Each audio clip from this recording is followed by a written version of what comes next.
Bonjour les amis, bienvenue sur Parlons Réal. J'espère que vous vous portez bien et vous souhaite une excellente journée. Aujourd'hui, le débrief du plus grand match d'Europe qui a eu lieu ce dimanche 23 avril au Santiago Bernabéu. Le Classico, bien entendu, entre le Real de Madrid et le FC Barcelone. Alors, malheureusement pour nous, malgré un match de haute volée, un match épique, notre équipe n'a pas su sortir l'épingle du jeu et a perdu. Mais qu'est-ce que j'ai adoré ce match. Quelle belle équipe nous avons. Je pense qu'on est passé quand même à côté de quelque chose. En même temps, je ne suis pas déçu du rendement de l'équipe, mais il y a quand même des détails qui ont gêné et qui auraient pu nous permettre au pire d'obtenir un match nul et voire de gagner, on va dire, tranquillement. Bon, peut-être tranquillement, c'est peut-être un peu trop, mais de gagner logiquement, oui, ce match que nous avions, qui était à notre portée et que nous dominions même. Alors, on peut voir la petite composition du Real qui a surpris un petit peu avec la présence de Gareth Bale qui s'était récemment encore blessé lors du match aller contre le Bayern de Munich. Bien, donc comme d'habitude, je vais procéder en énumérant les points forts, les éléments que j'ai trouvé intéressant euh, dans notre équipe qui étaient vraiment qui sont aussi encourageants pour la suite, et les points faibles, les éléments qui pour moi n'étaient pas satisfaisants et qui aussi quelque part sont les raisons de cette défaite. Pas principalement parce que faut voir qu'en face le FC Barcelone a aussi bien joué le coup et surtout avait un très grand Léo Messi. Mention spéciale à sa performance, mais pas vraiment à la célébration de son but victorieux que j'ai trouvé, voilà, que j'ai pas trop apprécié. Que ça, venant de lui, j'ai trouvé ça un peu étonnant, on va dire. Alors, donc, pour moi, le point fort, comme toujours, j'ai trouvé que le collectif du Real était assez huilé. Il y avait certes pas mal de déchets techniques, hein, des deux côtés d'ailleurs, des pertes de balles un peu par-ci par-là, mais je trouve que l'équipe et peu importe le match, peu importe les matchs contre des grandes ou contre des petites équipes, il y a vraiment une volonté de jouer ensemble. Le collectif était vraiment bien huilé et en plus ça jouait intelligemment de manière poussée vers l'avant. On jouait en contre ou dominait, allait vraiment avec des bonnes attaques placées, avec un bon Marcelo, voilà, un bon Cristiano Ronaldo, notamment en première période. Euh, Vraiment, généralement en fait, ce Real, c'est vrai que plus en première période, mais ce Real a vraiment dominé l'adversaire et a vraiment montré que comme lors de ces grandes rencontres qu'il y a eu contre le Bayern ou contre l'Atlético, qu'il savait prendre la mesure de l'adversaire et réussir à imposer le rythme de leur jeu. Ils ont vraiment montré que dans les grands chocs, ils savaient répondre présent et aussi dans les moments difficiles, lorsque l'adversaire arrive à prendre l'avantage ou quand il a des moments extrêmement forts. Ça, c'est un élément que j'apprécie beaucoup chez cette équipe. Elle sait vraiment jouer ensemble, partir de l'avant, combattre, aller affronter l'adversaire. Mais quand il faut aussi défendre, se replier ensemble ou essayer de surpasser l'adversaire, on sent vraiment que ça se fait de manière collective, du haut vers le bas, et ça fait vraiment plaisir. C'est vraiment le plus important, je pense, c'est que cette équipe reste aussi soudée, aussi volontaire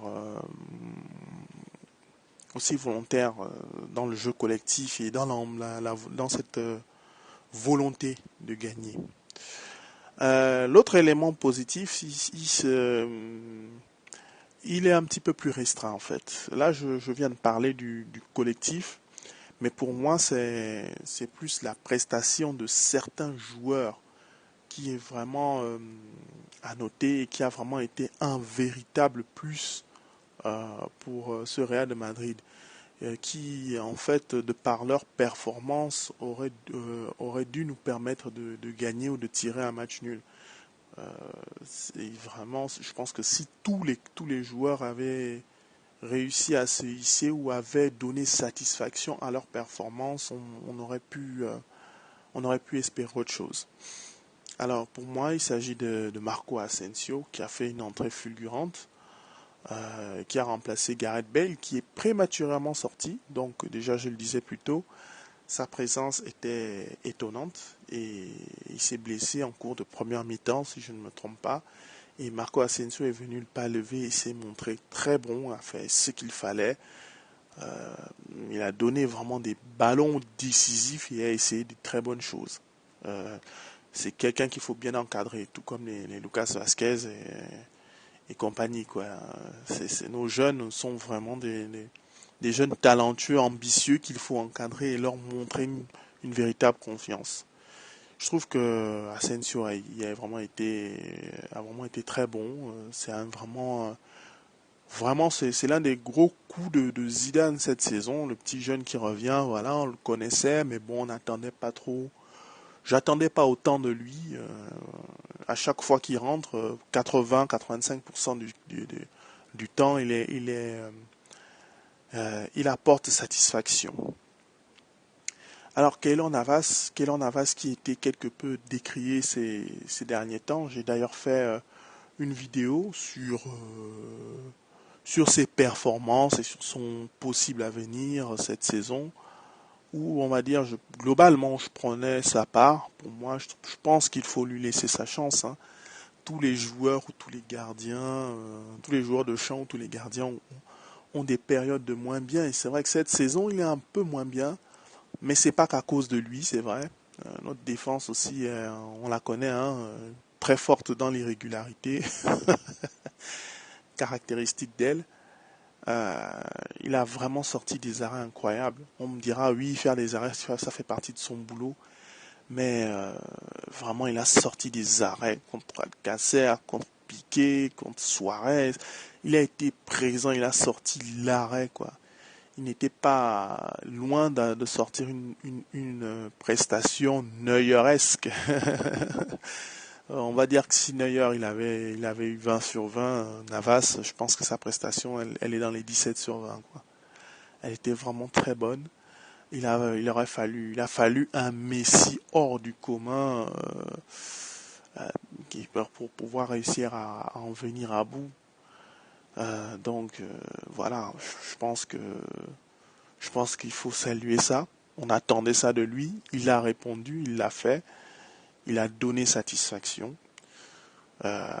J'en espère que pour la fin de saison, ça lui donnera plus de confiance, qui redeviendra le Keylor Navas de la saison passée qui était vraiment divin. Bien entendu, il s'agit aussi de Marcelo. Marcelo qui a été dans sa lignée du match face au Bayern. Je ferai d'ailleurs une vidéo où j'attends le match de mercredi, une vidéo globale qui parlera un petit peu ou le match de Valence, hein, après le match de Valence, pourquoi pas. Une vidéo qui résumera en fait notre prestation du mois d'avril, puisque j'avais fait une vidéo en début du mois où je faisais un petit peu les attentes et les échéances. Je mettais en place les échéances qui nous attendaient. Là, je ferai une vidéo bilan de ce mois d'avril et voir comment on s'en est sorti. Pour le moment, on s'en est globalement bien sorti, mais il reste encore ce match en milieu de semaine et le match contre Valence pour voir si on a bien bouclé ce mois. Donc voilà, Marcelo était vraiment excellentissime. Il a défendu, il s'est battu, il a allé devant en attaque, il a donné le tournis à la défense. Le seul bémol, je pense que tout le monde l'a bien vu, c'est sur le dernier but de Messi. Là où Roberto remonte le ballon et il ne le tacle pas. Je pense qu'il voulait pas prendre un rouge. Voilà, il a hésité un quart de seconde. Ce genre de choses, je pense il faut pas hésiter. Euh, tu pars, quoi, comme a fait Sergio Ramos, même si ça lui a coûté un rouge un peu stupide. Mais je pense qu'à ce moment-là, il aurait dû réagir de cette façon. Mais hormis ce petit bémol, il a été extraordinaire. Ce joueur est magnifique.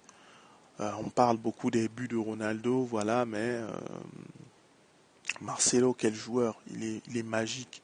Ce mec, c'est l'incarnation même de la beauté du foot. Il est vraiment dans la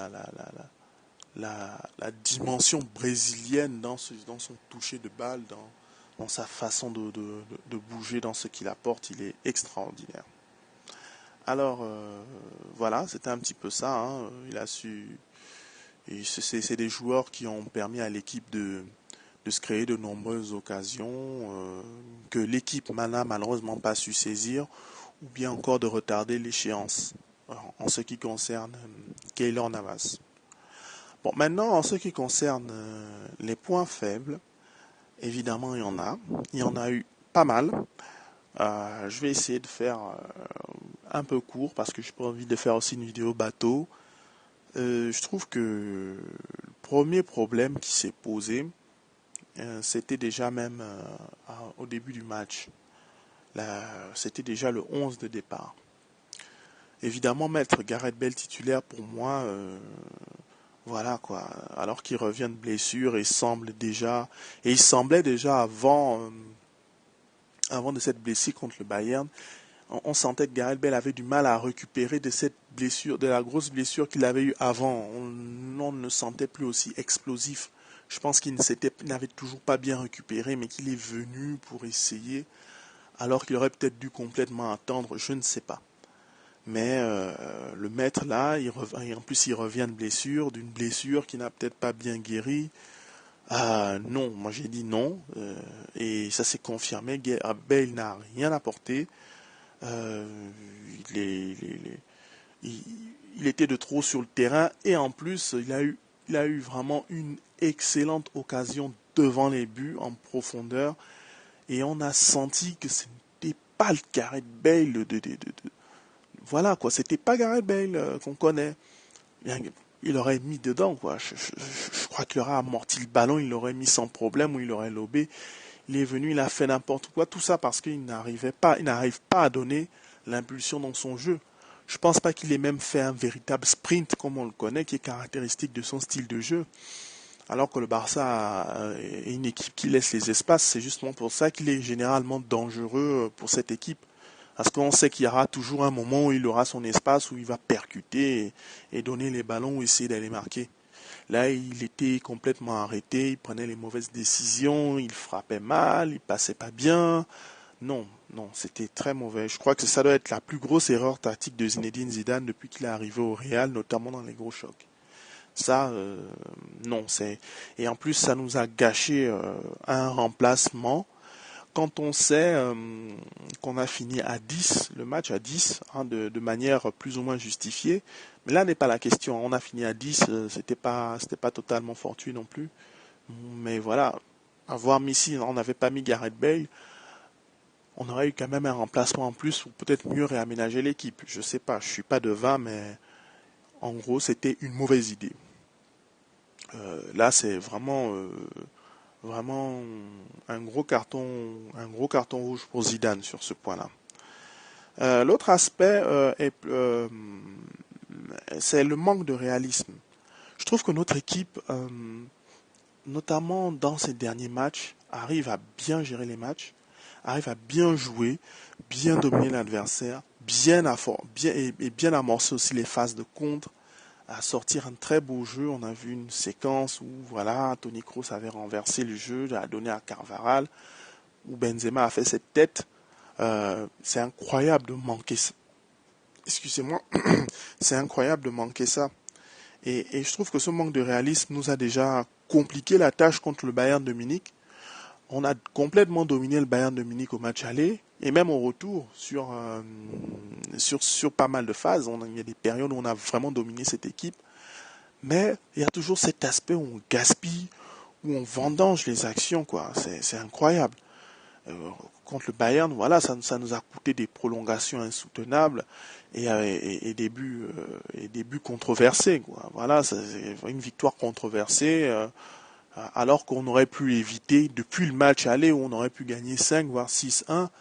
Certes, Neuer était grand, mais nos joueurs aussi n'ont pas été si géniaux que ça devant les buts, quoi. Et quand on voit aussi contre l'Atlético de Madrid, on fait nul. Certes, ça a été une bonne perf, ça a été quelque chose de bien, surtout que le Barça avait perdu et que le contenu était bon. Et ça s'est confirmé dans les matchs qui ont suivi. Mais je crois qu'on avait la place pour mettre au moins 3 buts. On ne l'a pas fait, on l'a raté. Et l'Atlético nous a eu sur la fin de match en contre. Ça ressemble étonnamment au scénario du match contre le Barça. Tout ça parce qu'on n'a pas su tuer les matchs. C'est un vrai problème. C'était caractéristique de nous en tout début, dans la période de janvier. Je mets dans la zone de février-mars, on s'était vraiment remis à être des tueurs, mais là, on est encore un petit peu retombé dans ces travers. Voilà, quoi. Ce Real aurait pu tuer le match en première période, voilà, tranquille, lors de cette grosse domination. On aurait pu mettre 2 voire 3 buts. Et voilà, on aurait gagné, on aurait géré le match tranquillement. C'est un vrai problème. Et Cristiano Ronaldo, sur ce match, a vraiment illustré ce problème de réalisme. C'est embêtant parce que ce n'est pas un souci dans l'organisation du jeu, mais c'est plus un souci dans l'application d'une action, quoi. Et qui caractérise l'ADN de notre équipe. On est une équipe offensive, on joue vers l'avant. Certes, on est une équipe, on sait qu'on encaisse, mais on marque plus. Si on marque moyennement et on encaisse quand même, voilà ce qui nous arrive. On fera des matchs nuls, évitables, ou des défaites difficilement digérables. Euh, voilà, je trouve que c'est un vrai problème. On espère que pour la suite, ce sera évitable. Et le dernier point pour moi, qui pour moi est aussi l'un des, des gros aspects négatifs de notre prestation, ce sont ces cadres qui ont failli à la tâche lors du match. Il y a certains joueurs qui n'étaient pas, euh, voilà, qui n'étaient pas là, quoi, qui ont failli à leur tâche ou qui ont compliqué les choses à l'équipe, quoi. Je vais par exemple parler de Karim Benzema, que j'ai trouvé trop dilettant. Certes, il a été bon sur certaines actions, il a mené beaucoup d'actions, a mené avec son style caractéristique, mais sur certains moments, il a pris des décisions, waouh, quoi. Voilà, et pourquoi tu refais la passe alors que tu es bien placé dans l'axe, pourquoi tu fais ce contrôle, pourquoi voilà. Je l'ai trouvé un peu dilettant, un peu mou parfois. Et en plus, il a manqué vraiment d'efficacité devant les buts. Cette tête, voilà, on dira oui, Ter Stegen, c'est vrai, mais contre le Bayern, ça avait déjà été le cas. Ça commence à faire un peu beaucoup. Ça commence à faire un peu beaucoup et il faut qu'on fasse attention à ça. Bien entendu, j'ai déjà évoqué en haut Gareth Bale, hein, fantomatique, complètement inutile dans ce match, en manque de rythme. Je vois vraiment pas ce qu'il aurait dû faire là. Un Lucas Vasquez aurait parfaitement fait l'affaire ou un Asensio. Je vais pas revenir dessus, j'en ai déjà parlé plus haut.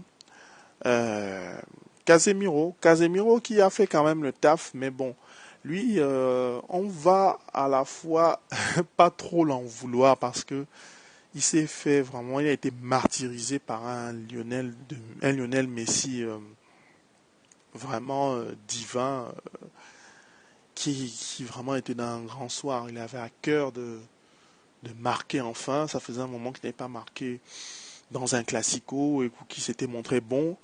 Euh, il l'a fait, il a été vraiment de loin le meilleur sur ce coup. Donc, bon, Casemiro, on peut lui en vouloir, mais Messi était trop bon. Et il a frôlé l'expulsion. Je pense que Zidane l'a mis dehors pour ça, hein. C'est pas tellement à cause de sa prestation. Il a quand même fait le boulot, pas comme d'hab. Mais ça prouve aussi il faut quelqu'un pour l'appuyer, il faut un remplaçant, il faut un pendant. Il faut quelqu'un qui, quand il joue pas, prenne sa place avec des caractéristiques, un numéro 6 avec des caractéristiques similaires. Il a beaucoup souffert sur ce match.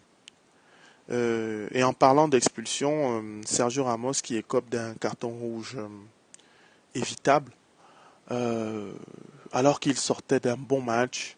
Globalement, j'ai trouvé le capitaine bon. Il a eu des bonnes interventions. Il a même fait des relances incroyablement risquées avec des magnifiques gestes techniques. Voilà, il a fait un bon match, mais j'ai pas compris pourquoi il a fait ça. Certes, il ne touche pas Messi, mais vraiment l'intention, le tacle avec les deux pieds. J'ai même dit avant que l'arbitre ne sorte le carton que celui-là, il peut prendre un carton rouge, et c'est ce qui est arrivé. L'arbitre pouvait mettre un jaune, mais ça aurait été relativement généreux. Le geste était, voilà, il n'était pas beau. Il n'était pas beau. Bon, c'est notre capitaine, hein. Voilà, il a été courageux, il est toujours là pour nous aider, mais bon, il a son caractère fugueux, agressif. Et, et ce rouge qui était évitable, on a bien vu par exemple que ça nous a un peu coûté cher sur la dernière contre-attaque du Barça qui emmène le dernier but, quoi. Donc ça montre que ce carton rouge évitable nous a quelque part pénalisé, même si en étant réduit à 10. Après ça, on n'a pas senti que le Barça prenait l'avantage numérique à cause de l'infériorité numérique. Alors donc, en conclusion de tout ça, je dirais que c'était un match intense. Il était épique, plein de folie, avec vraiment une fin incroyable. Il y avait quelques petits déchets ici et là, mais et ça s'est soldé par un échec. Mais je pense il ne faut pas faire une focalisation sur ce match. Bien sûr, les erreurs de tel, oui, Zidane, pourquoi il a mis Bale, pourquoi tel n'a pas fait ceci à ce moment, pourquoi Ronaldo a mis le ballon là-bas. Non, il ne faut pas se focaliser sur ça. C'est arrivé, c'est arrivé. Le plus important d'abord, c'est que l'équipe se soit battue jusqu'au bout. Euh, mais c'est plus la suite en fait qu'il va falloir observer parce que j'espère que ce match ne laissera pas de traces. Euh, nous avons toujours notre destin entre nos mains. Si on gagne les matchs qui nous restent, on est champion. Le Barça pourra gagner 20-0 contre toutes les équipes. Si les 6 matchs qui restent, on les gagne 1-0, nous sommes champions. Donc c'est vraiment à nous de prendre nos responsabilités et de se relever de cette défaite. Il va donc falloir se battre jusqu'au bout. Voilà, grosso modo, c'est un peu ce que j'avais à dire sur le débrief de ce Classico. Alors, je vous demanderai de vous abonner, de liker, de partager. On se retrouve pour le bilan de ce terrible mois d'avril. J'espère que vous vous portez bien. Je vous souhaite une bonne journée et vous dis à la Madrid et vive le foot.